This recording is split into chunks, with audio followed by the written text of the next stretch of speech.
xildhibaanadii ku go'doonsanaa inta badan wadooyinka laga galo xerada Afisiyoni ayaa la sii daayay isla markaana gudaha teendhada Afisiyoni ay ku wada sugan yihiin dhammaan.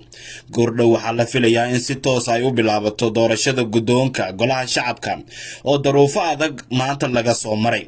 hase ahaatee waxaa weli jira caqabado waaweyn oo salka ku haya qabsoomidda doorashooyinkan iyo weliba in si nabadgelyo leh ay doorashada ku soo dhammaato. waxaana caqabadahan sabab u noqon kara dhowr guuto oo ka tirsan baarlamaanka isla markaana fikrado kala duwan aaminsan oo halkaas ku wada sugan isla markaana hal ujeedo aan ka wada lahayn doorashooyinka dalka.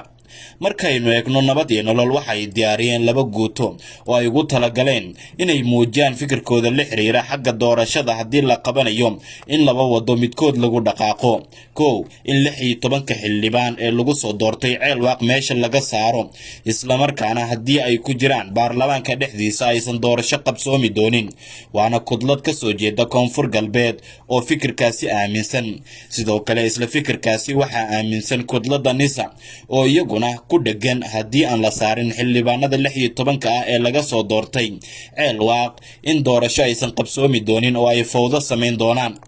qorshahan in uu jiro waxaa iftiimiyey xilli warbaahinta uu la hadlayay xildhibaan Mahad Cabdiraxmaan oo ahaa taliyihii ciidanka asluubta laguna naaneyso taliye shub, kaasi oo wacad ku maray inaysan marnaba ogolaan doonin xildhibaano systemkii ay iyagu ku yimaadeen aan ku imaanin in goobta ay ku sugnaadaan.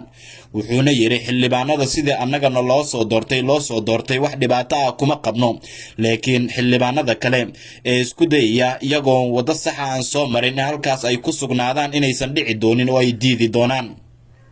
dadaalo xoogan ayaa socday tan iyo gelinkii dambe ee maanta oo ay wadeen Shariif Sheekh Axmed Xasan Sheekh Maxamuud wasiirka amniga, ra'iisul wasaaraha iyo saraakiil ciidan oo uu ka mid yahay taliyaha shaqo ka joojinta lagu sameeyay ee booliiska Soomaaliya General Xijaar. waxaana ujeedadu ay tahay in xabad aysan ka dhicin aaga Afisiyoni isla markaana laga shaqeeyo in si nabadgelyo leh doorashada ay ku dhacdo. waxaana la sheegay in gelinkii dambe ee maanta gaar ahaan maqribnimadii in la furay wadooyinkii xirnaa oo xildhibaanada inta badan halkaasi ay xaadireen. lama oga sida xaalka uu noqon doono wax allaale wixii ku soo kordhaa xogaha ku saabsan doorashooyinka halkan ayaan idinkula wadaagi doonaa.